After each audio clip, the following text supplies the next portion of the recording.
Assalamualaikum warahmatullahi wabarakatuh. Selamat datang di channel saya. Hari ini saya kedatangan teman kantor yang asik ini. Ada Mas Adi Rahadian. Selamat datang. Selamat datang Mas Farid dan YouTuber di channelnya Mas Farid Junior. Sehat senang nih bisa, alhamdulillah. Senang nih bisa masuk ke podcastnya Mas Farid. Iya Di, ini terus terang aku ingin tahu gitu ya. Ya Adi kan masuk kantor itu melalui formasi PNS disabilitas jadi ya. Ya betul. Bisa diceritakan dulu sebenarnya kondisinya Adi itu seperti apa? Jadi gini, kalau bercerita tentang kondisi Adi itu kan lahir itu prematur atau bayi biru itu karena 8 bulan dan kebetulan untuk bobotnya di bawah 2 kg, kalau nggak salah 1,2 kilo. Waktu itu kecil banget lah gitu, segede botol kecap kalau kata ibu tuh dulu. Nah, setelah lahir prematur itu ternyata dari perkembangan otak itu ada sedikit kelainan dibanding orang-orang yang normal yang lain, yaitu itu kalau bahasa medisnya cerebral palsy spastic diplegia atau kelumpuhan otak terhadap gerak motorik. Jadi gerak motorik gerak Adi itu yang untuk bagian kaki itu agak sedikit kurang bagus dibanding dengan teman-teman yang lain. Jadi kalau kayak jalan itu agak sedikit diseret, cuman alhamdulillahnya karena dulu pernah fisioterapi beberapa tahun di ahli fisioterapi di rumah sakit, ya agak mendingan lah, bisa mandiri secara aktivitas. Alhamdulillah untuk kesana kemari atau aktivitas-aktivitas lain, bahkan aktivitas fisik yang nggak terlalu berat pun bisa dilakukan. Misalkan kayak dulu seneng hiking, itu pernah waktu masih kuliah, senang motor-motoran dan lain-lain sih Mas, kayak gitu. Oh menarik juga ya. Ini aku tuh sering dengar dua istilah ya, ada disabilitas, ada difabel gitu. Ini apakah hanya sekedar padanan kata atau sebenarnya sekarang ada semangat yang berbeda dengan penggunaan dua kata tersebut? Kalau bagi aku pribadi, kalau dari padanan kata mungkin mungkin ada disabilitas sama difabel, karena mungkin kalau yang difabel itu lebih ke bahasa Inggris mungkin secara padanan kata, karena kan different ability, kemampuan yang berbeda.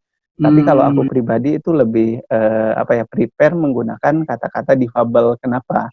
Karena kalau untuk difabel itu kan different ability atau kemampuan yang berbeda. Bahwa misalkan kayak aku lah contohnya. Aku ini kan difabel secara tunadaksa gitu, kalau diibaratkan memiliki kemampuan yang berbeda dibandingkan yang lain, memang betul.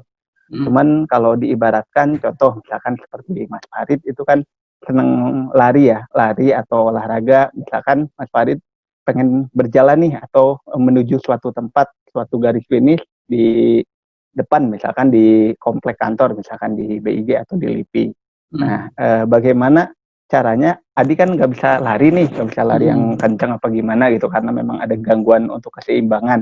Nah, bagaimana caranya supaya Adi itu bisa juga sampai ke sana? Kan banyak metodenya, ada misalkan pakai sepeda, atau misalkan menggunakan kendaraan, atau misalkan pengen sehat selain pakai sepeda bisa dengan berjalan kaki. Jadi kalau Adi pribadi sih lebih ke prefer ke difabel. Karena kenapa? Karena setiap orang, apapun kekurangannya, baik mungkin kekurangan secara fisik ataupun misalkan ada kekurangan secara sifat atau karakter, itu pasti memiliki potensi yang bisa dimaksimalkan. Jadi intinya sebenarnya semua orang berkesempatan mencapai satu tujuan itu, walaupun dengan cara yang berbeda, dengan waktu tempuh yang berbeda, dengan apapun yang berbeda itu, tapi setiap orang sejatinya punya kesempatan yang sama gitu ya Dia. Iya, betul. Kalau boleh cerita dulu dari kecil sampai kuliah itu apakah di sekolah umum atau di sekolah khusus? Alhamdulillah sih kalau dari mama sama bapak itu menyekolahkan dan memasukkan Adi ke lingkungan yang normal, ke lingkungan yang sama seperti teman-teman yang lain, dari SD, dari SMP, SMA sampai dengan kuliah. Dan memang kalau dari keluarga sendiri supporting untuk untuk tetap fight terhadap hidup, bisa dikatakan seperti itu, mungkin untuk Ya, berkontribusi lebih ke lingkungan itu selalu ada tiap saat. Itu ya. termasuk untuk saat ini di BIG sebagai ASN. Oke, oke. Kalau kalau di keluarga aku kan, aku dulu mandiri ketika eh, kuliah gitu ya, karena SD, SMP, SMA tuh dengan orang tua lah, kasarnya dilayani, kemudian masih masih menggantungkan gitu ya. Kalau di kuliah mandiri gitu, dalam artian sendirian dan segala macam. Kalau Adi, apakah kuliahnya juga sendiri? Kemudian menarik juga, dulu kuliah di mana, jurusan apa, dan bagaimana tadi ya. Kalau kuliah kan sebenarnya agak berbeda dengan sekolah yang ketika kita SD sampai SMA lah, tetap tetap ada jiwa mudanya, sering mainnya dan segala macam. Itu seperti apa, Dik? Kalau untuk kuliah, kebetulan adik kuliah di salah satu universitas di Bandung, universitas swasta di Universitas Pasundan. Dulu Hmm. itu sebenarnya basicnya ngambil komunikasi karena basicnya memang senang ngomong. Senang ngomong Hmm. karena sebelum dari komunikasi itu, adik itu di salah satu SMK itu Hmm. ngambil jurusan teknik informatika. Karena dulu suka Oh, SMK-nya ada ngulik teknik informatika komputer. ya?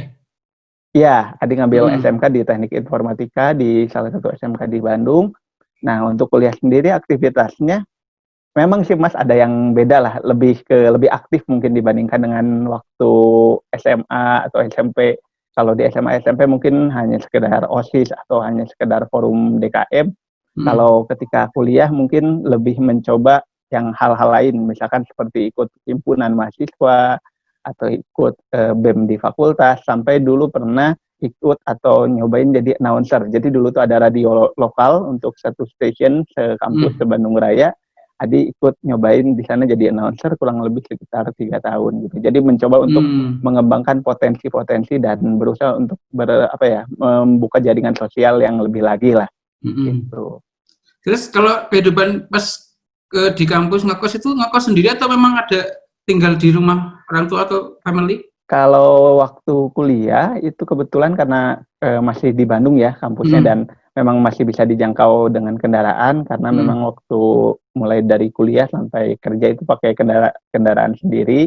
Hmm. Alhamdulillah bisa bawa motor gitu. Walaupun kalau sekarang kan motornya roda 3 gitu, Hmm. motor trek, motor modifikasi. Jadi Hmm. kalau misalkan ketika kuliah itu ya aktivitasnya dari rumah ke kuliah, kalau enggak ya ikutan ekskul yang lain kayak gitu sih biasanya. Ya. eh, Kalau kita bicara zaman sekolah dulu ya, dari sekolah sampai kuliah ini kan menarik ya. Maksudnya, satu tentu tadi pergaulan semakin meluas, kemudian tadi tantangan-tantangan eh, terkait dengan kuliah, tentang aktivitas fisik dan lain-lain, tentu menjadi tantangan tersendiri ya buat Adi gitu ya. Bagaimana nih sebenarnya mengovercome itu gitu, menaklukkan tadilah banyak keterbatasan itu, tapi nyatanya bisa lulus bahkan sekarang jadi PNS. Gimana? Kalau dari aku pribadi sih untuk menaklukkan tantangan ya, yang jelas pasti tantangan, kemudian eh, jenis-jenis orang yang aku temui kan berbeda ya, pasti di Ya. setiap kuliah atau di tempat kerja. Kalau untuk menaklukkan tantangan itu sendiri, aku berprinsip bahwa selama itu memang tantangan bisa aku kerjakan dan memang aku diberikan kepercayaan, baik misalkan kepercayaan oleh rekan, atasan, ataupun lebih ke kepercayaan terhadap diri sendiri yang muncul dari dalam diri, ya aku coba kerjakan semaksimal mungkin. Meskipun memang misalkan dulu mungkin aku sedikit cerita mungkin ya Hmm. sebelum di kantor yang sekarang di Badan Hmm. Informasi Geospasial, dulu kan memang aku itu di HR di salah satu perusahaan retail sebagai Hmm. HRD. Nah, waktu itu memang sih sebenarnya secara basic keilmuan waktu itu kan sangat-sangat berbeda ya Mas ya, antara ilmu komunikasi, PR waktu itu, terus tiba-tiba kerja pertama kali itu jadi HR gitu, kerja sebagai seorang Hmm. HR officer. Nah, di sana aku melihat bahwa itu adalah suatu tantangan yang memang bisa ditaklukkan. Memang pertamanya pasti belajar dari yang kecil-kecil dulu, misalkan seperti administrasi, kemudian misalkan setelah itu baru pegang beberapa alat tes atau baru belajar tentang metode wawancara. Cuman dengan by proses itu aku berusaha untuk belajar, dan untuk kalau misalkan aku ada salah atau ada yang kurang, aku pasti bertanya kepada yang senior atau yang lebih mengetahui bidang tersebut daripada aku. Jadi aku lebih ke bagaimana mencari solusi itu dengan cara berkomunikasi sih antara aku kemudian dengan rekan-rekan kerja atau rekan-rekan di tempatku yang sekarang sedang ada gitu, misalkan di lingkungan sekitar gitu.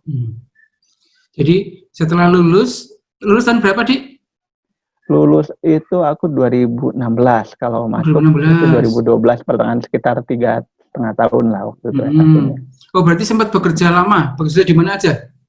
Kerja itu, jadi kalau kerja tuh dulu pertama kali kerja banget itu jadi asisten dosen di kampus 1 semester. Itu sih lebih ke nyobain pengalaman. Terus pernah dulu jadi project officer, selain skripsi ada juga project joinan waktu itu bareng sama Polda, di salah satu kantor Polda, itu 3 bulan. Setelah itu kalau bekerja sih di retail tadi, di retail kurang lebih 1 tahun 8 bulan, hampir 2 tahun kurang, baru ke BIG. Tapi sebenarnya sebelum ke retail sama ke BIG memang ada beberapa yang menawari untuk bekerja seperti di perbankan atau di perusahaan swasta lainnya, di perusahaan komunikasi. Cuman waktu itu nggak diambil karena memang faktor agak jauh dari rumah gitu, dari Bandung gitu. Kayak gitu, Mas. Oke. Berarti memang sebelum bekerja di BIG memang sudah punya pengalaman kerja ya. Kemudian memutuskan untuk menjadi PNS dan tahu ada formasi khusus disabilitas, dan kenapa milih BIG itu gimana ceritanya? Nah, kalau ini unik sih, kalau boleh diceritain. Jadi kalau misalkan dulu waktu, kalau nggak salah 2017 itu bulan September, waktu itu kan ada Kemenkumham lah ya, sebelum BIG dan kementerian lembaga lain buka, itu ada Kemenkumham lagi hektik-hektiknya, lagi rame lah, lagi trading. Akhirnya waktu itu setelah Kemenkumham buka, aku nyobain, kan ada gelombang kedua yang KL, termasuk ada BIG. Yang unik di sini adalah ketika waktu aku beres pulang kantor, malam-malam aku buka lowongan CPNS, itu aku ngelihat BIG itu pertama dari provinsi. Karena kalau yang lain karena kalau yang lain itu kan dari Jakarta kebanyakan. Nah, kalau BIG itu kan aku lihat provinsinya Jawa Barat, waktu itu Bogor, Jawa Barat. Aku bilang nggak terlalu jauh, kata aku. Cobain, karena memang sebenarnya basicnya dulu untuk nyoba PNS itu memang ya nyoba aja sih. Kalau misalkan keterima, alhamdulillah gitu, ada step baru dalam karir. Kalau enggak juga nggak apa-apa. Jadi memang unik sih sebenarnya waktu daftar CPNS ke BIG itu. Selain itu, memang aku pribadi dulu untuk BIG itu sama sekali nggak tahu. Karena memang basicnya kan aku nggak tahu tuh yang geospasial, geodesi. Aku taunya ilmu geo itu geografi atau geologi, badan geologi taunya. Nah, sebenarnya pertama lihat BIG apa, kirain aku TV berbayar gitu, atau misalkan kirain aku malah minuman. Karena kan ada brand minuman sama TV yang namanya Big gitu ya. Cuman setelah masuk ke BIG, ada banyak hal-hal positif lah yang aku terima sebagai seorang pekerja dari kalangan difabel gitu. Jadi daftar PNS itu tahun 2017. Bulan September ya. Waktu itu tesnya aku masih ingat, tesnya waktu itu di BKN Jakarta Timur, dan pulang tesnya aku nonton konser band Padi ke Kebon Jeruk yang bulan November, hari Jumat atau hari Sabtu, lupa lagi waktu itu tuh. Itu berarti cuma sekali tes langsung lolos atau gimana? Tesnya itu beberapa kali, Mas. Jadi kan ada SKD ya, ada SKD, terus ada SKB, terus ada wawancara, dan waktu itu kandidat yang dari difabel juga cukup banyak. Gitu. Ada sekitar 5 orang lebih gitu, memperebutkan satu formasi untuk menjadi humas di Badan Informasi Geospasial. Oh, iya. Jadi memang formasinya humas jadi ya? Iya, formasinya basicnya itu Pranata Humas Ahli pertama, Mm-mm. dan memang itu secara keilmuan memang cocok dengan background keilmuan Adi waktu itu ngambil komunikasi khususnya di PR. Ya, berarti mulai ngantor 2018. Ya, tanggal awal Februari Februari 2018. 2018. Berarti sekarang sudah hampir 2 tahun. Berarti sudah PNS ya? PNS-nya per kapan? Kalau PNS-nya per 2019, jadi sekarang itu kalau dihitung dari 2018 itu sudah 2,5 tahun, mau 3 tahun 2,5 tahun ya. alhamdulillah. Yeah. Kalau saya melihat banyak fakta gitu ya, dia yang sering terabaikan atau mungkin masih sering jadi satu isu teman-teman difabel itu kan terkait dengan apa ya, ketersediaan sarana prasarana lah, baik publik maupun kantor yang mungkin dalam tanda kutip bukan lagi kurang ramah tapi tidak ramah gitu ya. Saya pernah dengar stand up-nya Panji Pragiwaksono itu, bagi orang normal melangkah satu tangga itu saking mudahnya gitu. Tapi bayangkan buat orang yang pakai kursi roda itu sudah putus asa kalau tidak ada jalur khusus dia bisa naik tangga itu gitu. Itu sudah satu gambaran gitu ya. Adi kan ini saya lihat juga kalau berangkat ke kantor naik motor modifikasi itu ya rodanya 3 gitu ya. Ya, Nah, betul.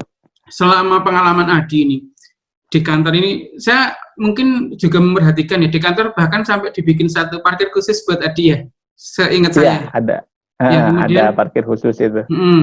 bagaimana sih Di kalau Adi bisa memberikan gambaran ya tadi kebutuhan-kebutuhan apa yang sebenarnya dibutuhkan dan apakah kantor sebenarnya tanda kutip sudah ramah terhadap teman-teman difabel ini sebenarnya tidak hanya untuk staff gitu ya, tapi apakah tamu-tamu mungkin jika ada yang difabel itu juga sudah merasa nyaman dan tadilah mendapat perhatian, bukan perhatian dalam konteks negatif ya, tapi memang difasilitasi tadi untuk memudahkan kegiatan-kegiatan yang harus dilaksanakan. Gimana Di? Nah, kalau dari kantor sendiri, baik itu dari Badan Informasi Geospasial atau beberapa Pemda dan KL yang pernah dikunjungi selama ini, memang kalau dari kantor ya, dari BIG itu sudah mulai ada arah ke sana lah, sudah ada mulai arah ke sana bahwa untuk teman-teman yang memiliki keterbatasan secara fisik ataupun untuk orang tua yang sudah lanjut usia, memang sudah ada fasilitas ya, seperti misalkan di Balai Layanan Jasa dan Produk di Gedung I, itu bahkan ada tanda khusus, ada sign khusus untuk yang difabel. Waktu itu aku pernah lihat, gitu. Terus misalkan seperti di Humas, di promosi, di Pusat Penelitian Promosi dan Kerjasama, itu memang dulu dibikinkan yang namanya RAM, handle RAM. Mungkin kalau bagi teman-teman yang not normal, untuk handle RAM itu mungkin nggak seberapa penting mungkin. Tapi mungkin bagi teman-teman yang difabel, misalkan seperti Adi gitu, nah itu sangat penting untuk ibaratnya salah satu safety yang inilah yang diperlukan agar kalau misalkan ada sesuatu, misalkan jalannya licin karena hujan, itu bisa pegangan ke sana gitu. Tapi kalau misalkan boleh ngasih saran, baik misalkan ke kantor atau misalkan ke kementerian atau Pemda lain atau tempat-tempat publik lain lah, untuk yang fasilitas umumnya itu masih ada perlu perkembangan, itu mungkin kalau boleh ngasih saran, supaya si fasilitasnya itu biar lebih ramah lah. Khususnya memang kalau untuk Adi sih, karena Adi kan tergolong untuk difabel yang ringan, masih bisa lah kalau untuk misalkan naik tangga, kemudian misalkan turun tangga dan lain sebagainya. Tapi kalau untuk teman-teman yang berkursi roda itu memang sangat agak sedikit sulit ya, sulit untuk misalkan naik tangga kayak gitu atau turun tangga. Mungkin ke depannya agar diperbanyak lah pelan-pelan, secara pelan-pelan, supaya si fasilitas-fasilitas ini diadakan dalam artian supaya mengakomodir semua orang gitu, termasuk teman-teman yang difabel. Karena kalau prinsip Adi pribadi, bahwa difabel itu sebenarnya semua difabel, apapun jenis difabelnya itu bisa mandiri. Hanya saja bagaimana pertama lingkungannya, kemudian yang kedua mindset dari dirinya sendiri dan juga keluarganya untuk mendukung dia supaya benar-benar mandiri, kayak gitu sih Mas. Oke, balik ke tadi di tentang kerjaannya. Kan saya nyari juga lah bahwa formasi khusus difabel itu mungkin juga belum lama ya, maksudnya baru beberapa tahun ke belakang gitu ya.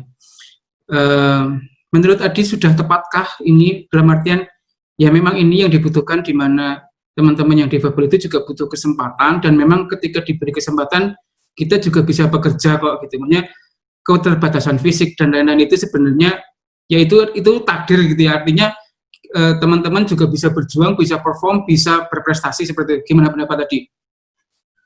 Nah, kalau misalkan dari peraturan sendiri dari pemerintah sendiri, Adi sangat mengapresiasi sih.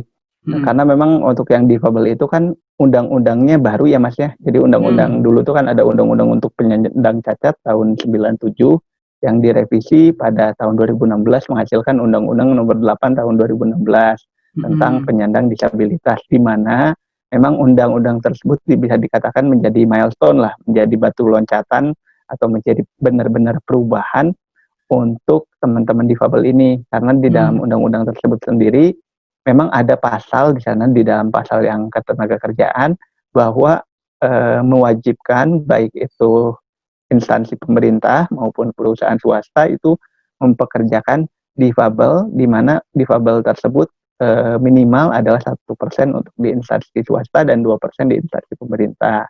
Nah, kemudian di dalam prakteknya memang saat ini sudah cukup baik, dan memang ada beberapa juga PR yang perlu dievaluasi lagi terhadap undang-undang tersebut. Tapi kalau Adi pribadi secara personal itu sangat mengapresiasi undang-undang tersebut, dan mungkin kedepannya lebih ke ini sih, selain misalkan lebih diseleksi lagi, bahwa memang teman-teman difabel pun banyak lah yang memiliki kelebihan jauh lebih bagus dari Adi secara skill ataupun secara kemampuan juga banyak yang lebih baik gitu. Nah, ketika misalkan setelah diseleksi berdasarkan kompetensi itu, mungkin bisa diberikan kepercayaan lebih, dalam artian meskipun misalkan seperti Adi, misalkan kekurangan fisiknya terlihat misalkan jalannya agak diseret, misalkan kasarnya seperti itu. Tapi di sini perlu juga dilihat bahwa misalkan walaupun misalkan kayak Adi misalkan kurang dalam misalkan untuk aktivitas fisik yang sangat berat, nggak bisa membantu, mungkin bisa diberdayakan untuk kompetensi-kompetensi yang lain. Yang jelas memang kalau secara profesionalitas kerja atau etika kerja, pasti teman-teman difabel yang sudah pernah bekerja di dunia profesional sebagai seorang pegawai itu adalah ibaratnya rasa tanggung jawab terhadap ya minimal ya saya sudah dibayar atau sudah dikasih amanah, ya harus bekerja semaksimal mungkin untuk perusahaan atau organisasi. Yeah. Kalau di kantor sendiri sekarang, Adi itu ditempatkan di mana atau sehari-hari mengerjakan apa? Apakah tadi kondisi yang ada dalam ini membatasi pekerjaan itu atau enggak?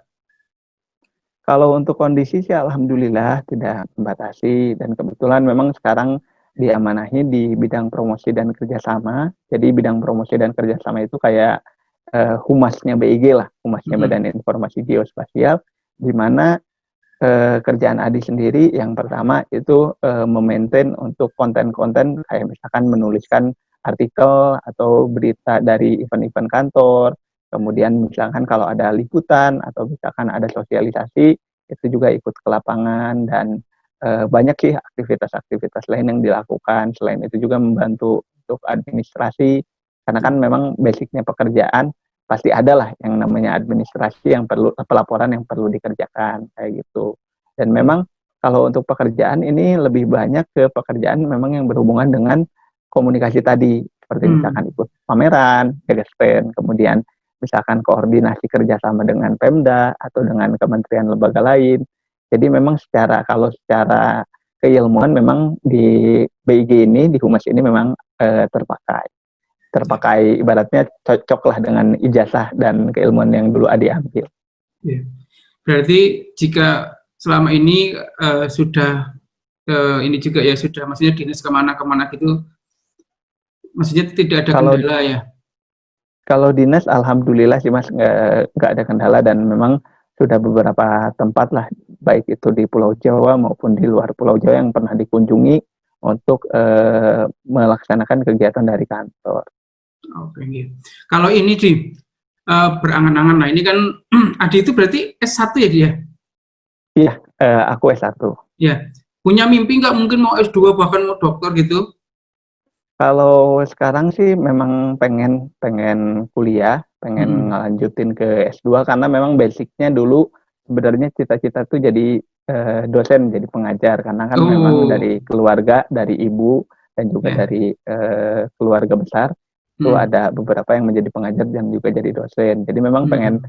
kuliah sih. Tapi selain itu mungkin kalau bicara soal mimpi, tadi tuh pengen apa ya, pengen ngajar itu ke komunitas-komunitas kayak misalkan kalau di Bandung ini di rumah itu kan ikut beberapa komunitas, pernah ikut beberapa kegiatan baik itu dari teman-teman difabel atau misalkan teman-teman dari teman-teman di jalanan gitu, dari anak jalanan. Pengen ibaratnya ngajar mereka lah, kayak misalkan Hmm. kayak Indonesia Mengajar, jadi ngajar-ngajar orang yang dalam tanda kutip kurang beruntung dibandingkan dengan kita-kita gitu, secara pendidikan.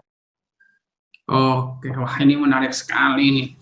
Jadi kalau ibaratnya ada 3 kata kunci lah dia, atau 3 atau sampai 5 kata kunci kalau terkait dengan teman-teman di berarti yang pertama adalah mandiri ya dia.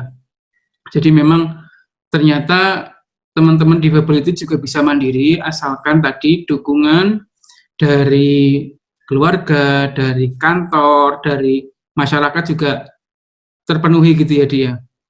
Ya, jadi lebih ke mungkin fasilitas dan juga dukungan. Karena memang sebenarnya kalau kita apa ya, kita lihatlah secara logika kayak fasilitas tadi misalkan ram pegangan gitu ya, ram Hmm. pegangan tangan atau misalkan jalan yang agak landai kan memang beberapa di kantor kan untuk yang di beberapa pusat itu kan tangganya memang Tinggi baru ya. ada ya tinggi dan ram pegangan hand ramnya itu baru ada di PPKS dan di Balai Layanan Jasa.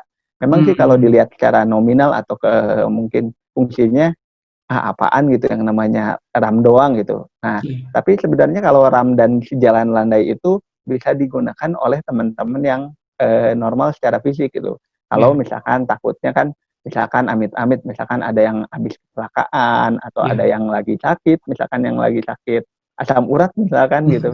Nah, itu kan pegangan tangan dan si jalan landai itu memang ternyata berfungsi. Jadi memang Iya. teman-teman di Fabel ini khususnya teman-teman difabel yang bekerja ataupun teman-teman difabel yang pengen mengakses fasilitas publik ini sebenarnya si apa ya namanya fasilitasnya itu tidak terlalu mahal dan tidak terlalu eksklusif untuk mereka gitu karena Hmm. orang-orang atau teman-teman yang normal secara fisik itu pun pasti suatu saat memerlukan itu gitu Memerlukan atau itu dengan gitu adanya itu ya. dimudahkan Iya. gitu.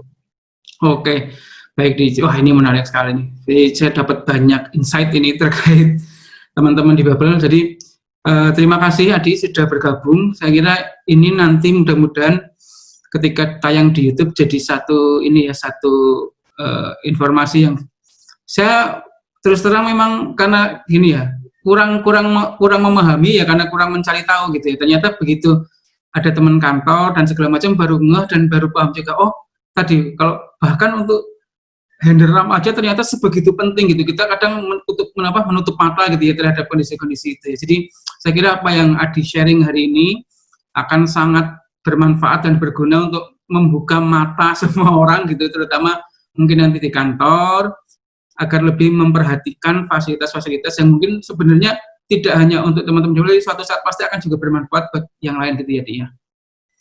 Ya, dan memang dengan adanya podcast atau media-media online lainnya ini sangat berharap bahwa suara-suara dari baik itu teman difabel ataupun dari teman-teman yang lain, baik itu ASN ataupun non ASN, bahwa informasi yang ingin mereka sampaikan ini akan tersampaikan gitu. Dan khususnya untuk teman-teman yang difabel ini, memang kalau difabel ini mungkin secara fisik mereka tidak ibaratnya mungkin tidak sempurna lah.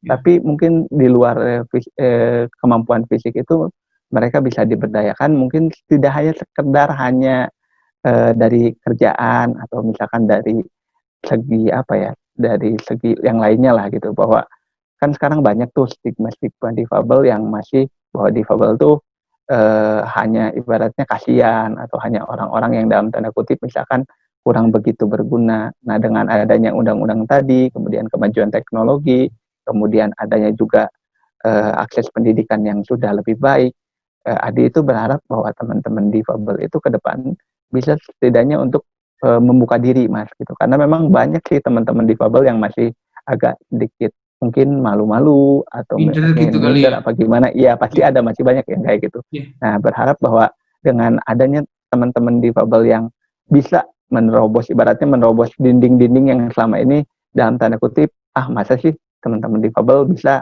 nggak mungkin gitu. Nah, dengan ada beberapa orang yang berhasil itu menjadi suatu motivasi bagi teman-teman difabel ataupun yang non difabel, teman-teman normal lainnya, untuk bahwa ibaratnya kami aja yang memiliki kekurangan fisik bisa, pasti teman-teman yang lain itu pasti pada bisa lebih dari kita.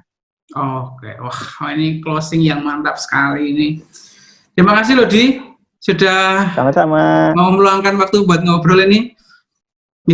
Saya tutup ya, mungkin lain waktu kita akan ngobrol lagi yang lebih Boleh. Dan jelas jangan lupa lagi, ini lebih buat banyak lagi. YouTuber dari channelnya Mas Farid di subscribe ya. Oke, Subscribe siap. dan di like. Oke, makasih. Oke, makasih ya Di ya. Oke. Yuk, dadah, yuk. Sama-sama. Assalamualaikum. Waalaikumsalam.